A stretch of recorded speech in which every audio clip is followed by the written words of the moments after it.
जय वाल्मीकि। सारे संत समाज, धार्मिक सामाजिक संगठनों से, तमाम यूनियन और राजनीतिक कार्यकर्ताओं से एक अपील करने के लिए आया हूं और राय लेनी है आपसे। अपील भी नहीं, मैं आपसे एक राय लेने आया हूं कौम और देश के हित में कि एक बहुत बड़ा संकट पूरी दुनिया पे पिछले साल से चल रहा है और लगभग उसे 9-10 महीने होने को आगे, जिसको हम कोरोना कोविड-19 कहते हैं। और ये संकट भारत में हम जो देख रहे हैं, 24 मार्च से पहला लॉकडाउन हुआ था जब कुछ 100 केस थे, कुछ 100 केस 24 मार्च से। और आज हम आज 1 सितंबर, और आज 1 अमृत को 80,000 के लगभग 78,000 से ऊपर आंकड़ा सरकार दिखा रही है। लगभग 80,000 80,000 हम ऊपर को जा रहे हैं। और पिछले एक हफ्ते में 75 से शुरू हुआ, ऐसा टच किया और ऊपर को ही जाए जा रहा है। ये इसलिए मैंने कहा बीच में पीरियड की बात कि मैं वाल्मीकि प्रगट दिवस की बात करने जा रहा हूं। आप सोचते होंगे, शायद कहेंगे, सवाल हो सकता कि वाल्मीकि प्रगट दिवस अभी दूर है। मैंने इसीलिए बताया कि 9 महीने में स्थिति बद से बदतर हुई है, हालात बहुत खराब हुए हैं और तब तक रहेंगे जब तक वैक्सीन नहीं आती। इसका और दूसरा कोई रास्ता है, वे आउट कोई है ही नहीं। और हम वाल्मीकि कौम जो पहले से ही सैनिक की तरह सड़कों पे लड़ रही है, केवल इसके समय नहीं, कोरोना वायरस के समय से नहीं, उससे पहले से हम सैनिक की तरह हैं। चाहे बम ब्लास्ट हो, दंगे हो, हमें सबसे पहले आगे भेजा जाता है। और आज भी जब सारे लोग मास्क मांग रहे हैं, ग्लव्स मांग रहे हैं और डॉक्टर और नर्स बकायदा प्रदर्शन कर रहे हैं पीपी किट के लिए, उस वक्त हमारा आदमी कपड़े उतार के सीवर में उतर रहा है। उस वक्त हमारा नौजवान कपड़े उतार के बरसातों में, इस बरसात के मौसम में, नाला ना रुक जाए, नदी ना रुक जाए, वो वहां उतर रहा है। तो ऐसे हालात में जब हम पहले से ही लड़ भी रहे हैं और ये संकट कई जगह अब हमारी बस्तियों में भी दिखाई देना शुरू हुआ है, तो ऐसे हालात में मैं आप सबसे एक राय लेना चाहता हूं कि वाल्मीकि प्रगट दिवस आ रहा है और हम उस वक्त क्या करें। शोभा यात्रा होगी तो बड़ी गैदरिंग होगी, लंगर लगेंगे तो गैदरिंग होगी।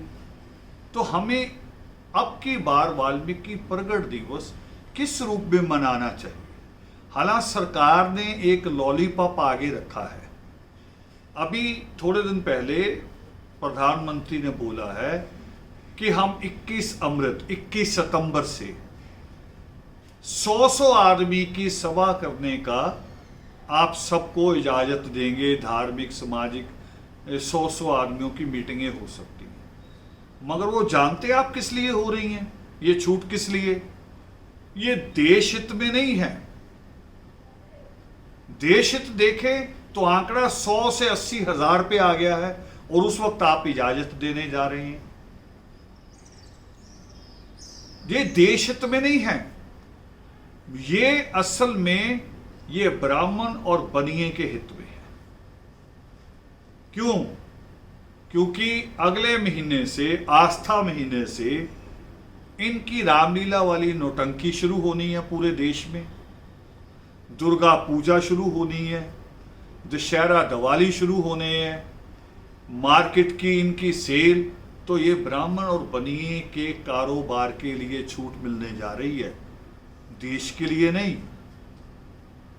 और हम भी शायद उससे अगर कंपेयर करके अगर करें तो मैं चाहूंगा कि उनसे कंपेयर नहीं करना, हमें अपने हालात देखने, अपने हालात देखने, हमारे हालात, हम अपना फैसला खुद लें कि हमें क्या करना है। अखंड ज्योत लगा सकते हैं, होनी चाहिए, वो घरों में होगी। वाल्मीकि अनंत को सजाए जा सकते हैं, एक एक परिवार अपने घर से प्रसाद लेके पाठ करने जा सकता है, एक एक परिवार। मगर जो बड़ी गैदरिंग हो रही थी शोभा यात्रा और बड़े लंगर के रूप में, हमें वो करनी चाहिए, नहीं करनी चाहिए, करें तो किन इंतजामों के साथ, क्या वो इंतजाम रहेंगे, रह सकते हैं इतनी बड़ी गैदरिंग में? ये सारी चीज़ों पे आप सब विद्वान लोगों से, ये सब जो लोग आस्था रखते हैं उस परमेश्वर में, जिस परमेश्वर ने एक क्रोंच की पीड़ा को भी सुना था, आज भी उस परमेश्वर ने, अगर ये कोरोना वायरस का, जैसे योग शिष्ट में लिखा परमेश्वर ने कि दुख और सुख कुछ नहीं होता, हमारे महसूस करने की चीज है। कोरोना वायरस भी वही है कि आदमी की गलतियों की सजा है। नदियां किसने खराब की? आदमी ने, बाकी जीवों ने नहीं कुछ भी खराब किया। जमीन किसने खराब की? खाद डाली उसमें कीटनाशक, पता नहीं कितना जहर डाला दूसरे जानवरों को मारने के लिए, और वो जहर जमीन के अंदर चला गया, इतना अंदर चले गया कि जो पानी हम पीने के लिए निकालते थे वो जहर वहां तक पहुंच गया। ये परमेश्वर ने उसकी सजा दिया। हमें कहा है वही मां निषाद वाला कि तुम्हें भी ये सजा भोगनी पड़ेगी। इसलिए पूरा संसार उसी पीड़ा में से, जिन्होंने अमेज़न के जंगलों को आग लगाई, जिन्होंने ऑस्ट्रेलिया के जंगलों को आग लगाई, जहां हमारी पंजाब सरकार जंगल का एक हिस्सा बेच रही है, ये उन गलतियों की सजा है। मगर आदमी सुधर अभी भी नहीं रहा है। अभी भी वो लाभ देख रहे हैं कि लाभ कमाना त्योहार के दिनों में सेल बड़े बनिए की और पंडित का चढ़ावा बढ़ जाए। नहीं तो देश क्या चाहता है? अब देश जो चाहता है उसकी मिसाल दे रहा हूं। पिछले हफ्ते बनारस हिंदू यूनिवर्सिटी BHU, वहां का एग्जाम लिया गया, जो कहा UGC ने और जिस पे मोहर लगाई सुप्रीम कोर्ट ने, उसके अकॉर्डिंग पेपर लिया गया। तो जानते हैं कि फाइनल एग्जाम देने के लिए कितने बच्चे आए? कल खत्म हो गया वो पेपर, खत्म हो गया कल वो पेपर। 31 अगस्त को 50% से केवल 50% बच्चों ने पेपर दिया।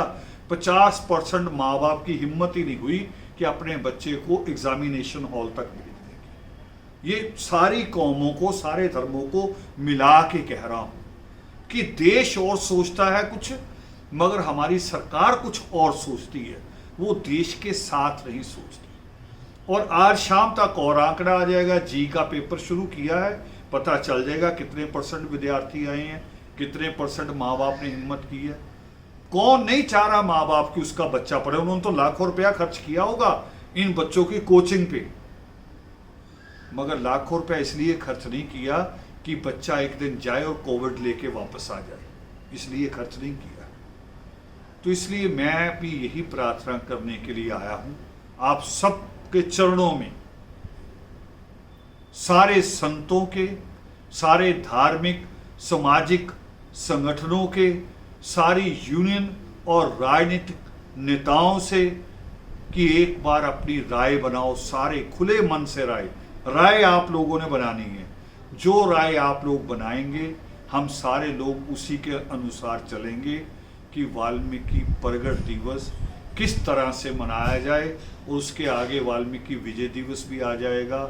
उसको कैसे हम करें, क्या ईश्वर के उस विधान को, ईश्वर की जो ईश्वर ने दंड लगाया उसको हम कबूल करते हुए इसको उतनी ही पहरेदारी में मनाएं जैसे सामाजिक डिस्टेंस रखना चाहिए, या हम उसे तोड़ें, ये आप सब लोगों की राय चाहता हूँ मैं। इन्हीं शब्दों के साथ, इसी प्रार्थना के साथ आप सबसे इजाज़त लेते हुए, जय वाल्मीकि।